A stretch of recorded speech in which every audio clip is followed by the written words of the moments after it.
নমস্কার দর্শকবৃন্দ, বরাক নিউজে আপনাদের স্বাগত জানাচ্ছি। নিয়ে আসলাম আজকে ইম্পর্টেন্ট গুরুত্বপূর্ণ কয়েকটি খবর। ভিডিওটিতে আগে যাওয়ার আগে আপনাদেরকে অনুরোধ করছি দর্শকবৃন্দ, বরাক নিউজকে দয়া করে সাবস্ক্রাইব করে পাশে বেল আইকনটা ক্লিক করে ফেসবুক পেজটাকেও ফলো করে রাখবেন, যাতে যখনই আমরা ভিডিও আপলোড করি সবার আগে নোটিফিকেশন আপনার কাছে যায়। তো চলুন দেখে নেওয়া যাক আজকে ইম্পর্টেন্ট খবরগুলি।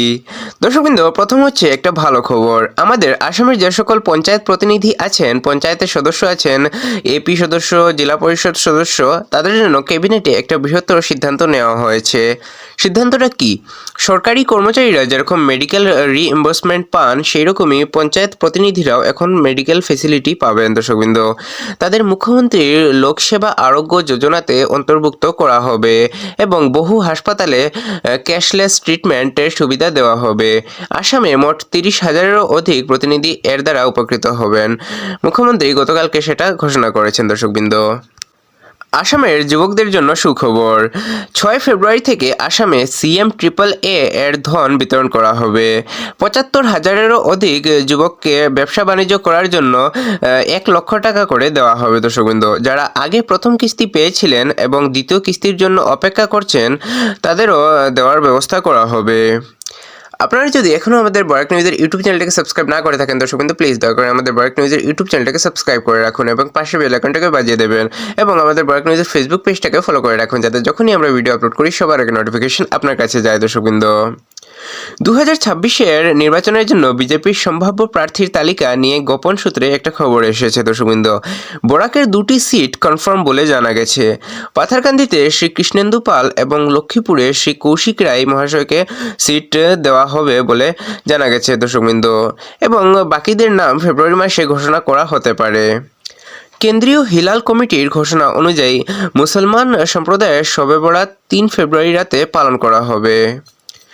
রঙ্গিয়াতে এক চাঞ্চল্যকর ডাকাতির ঘটনা ঘটেছে। দর্শকবৃন্দ, ডাকাত দল এক ব্যক্তির বাড়িতে ঢুকে মালিকের গলা কেটে প্রায় 18 লক্ষ টাকারও অধিক সোনা ও নগদ টাকা লুট করে নিয়ে গেছে। আহত ব্যক্তি বর্তমানে হাসপাতালে চিকিৎসাধীন রয়েছেন। আজকে সবথেকে বড় ব্রেকিং খবর হচ্ছে মহারাষ্ট্রের উপমুখ্যমন্ত্রী অজিত পাওয়ারের বিমান দুর্ঘটনা। দর্শকবৃন্দ, ল্যান্ডিং করার সময় বিমানটি দুর্ঘটনায় পড়ে এবং পুড়ে যায়, যাতে তিনি প্রাণ হারিয়েছেন। এবং বিমানে আরও 4 জন ছিলেন এবং তাদের নাম হচ্ছে captain Sumit Kapoor, vice captain সম্ভব পাঠক, তারপর PSO বিদীপ যাদব এবং পিঙ্কি মালি। এই ঘটনায় সারা দেশ শোক প্রকাশ করছে। দর্শকবৃন্দ, এবং আমাদের বরাক নিউজের পক্ষ থেকে ওনাকে শ্রদ্ধাঞ্জলি অর্পণ করছি এবং ওনার আত্মা যাতে শান্তি পায়। দর্শকবৃন্দ, বরাক সফরে এসেছেন কংগ্রেসের সাংসদ গৌরব গগৈ। তিনি মন্তব্য করেছেন যে বরাকে বর্তমানে সিন্ডিকেটের রাজ চলছে, বিশেষ করে সুপারি সিন্ডিকেট। তিনি আরও বলেন, সরকার উন্নয়ন বা চিকিৎসার দিকে মনোযোগ না দিয়ে সিন্ডিকেটের দিকে বেশি নজর দিচ্ছে।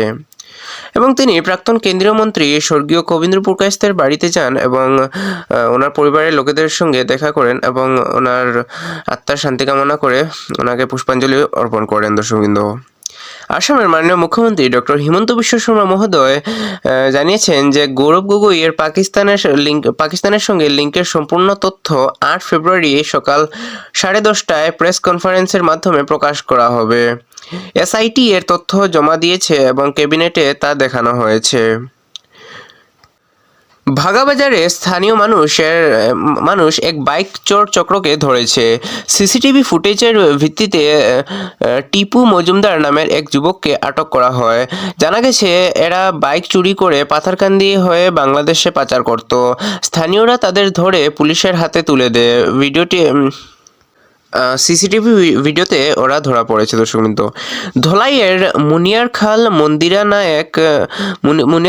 মন্দিরা নায়েক 17 বছর বয়স নামের এক কিশোরীর ঝুলন্ত মৃতদেহ উদ্ধার করা হয়েছে।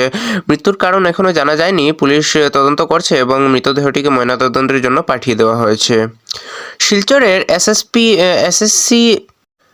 SSC বিদ্যাপীঠ স্কুলের 82 জন শিক্ষার্থীর হাতে সরকারি সাইকেল তুলে দিলেন বিধায়ক দীপায়ন চক্রবর্তী। দর্শকবৃন্দ, ধলাইয়ের জয়ধনপুর এলাকায় মাদক বিরোধী অভিযানে সাদ্দাম হোসেন নামের এক ব্যক্তিকে 10,000 ইয়াবা ট্যাবলেট সহ গ্রেফতার করেছে কাছাড় পুলিশ। দর্শকবৃন্দ, জনপ্রিয় গায়ক অরিজিৎ সিং ঘোষণা করেছেন যে তিনি আর প্লেব্যাক সিঙ্গিং করবেন না, মানে সিনেমায় গান গাইবেন না দর্শকবৃন্দ।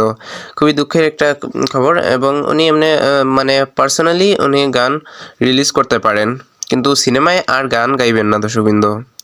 তো এগুলো ছিল আজকে ইম্পর্টেন্ট এবং গুরুত্বপূর্ণ কয়েকটি খবর দর্শকবৃন্দ। এগুলোর মধ্যে আপনার সবচেয়ে বেশি গুরুত্বপূর্ণ বলে কোনটি মনে হয়েছে কমেন্ট করে নিশ্চয়ই জানাবেন, এবং ভিডিওটিকে একটা লাইক করে দেবেন দর্শকবৃন্দ, এবং ভিডিওটিকে লাইক করে চ্যানেলটাকে সাবস্ক্রাইব করে দেবেন, চ্যানেলটাকে সাবস্ক্রাইব করে পাশে বেল আইকনটাকে বাজিয়ে দেবেন, এবং ভিডিওটিকে শেয়ার করে দেবেন আপনার কাছের মানুষজনদের কাছে, যাতে ওনারাও আপডেটেড থাকতে পারেন। দেখা হচ্ছে আগামীকাল আরেকটি ভিডিওতে, ততক্ষণের জন্য ভালো থাকুন, সুস্থ থাকুন, জয় হিন্দ।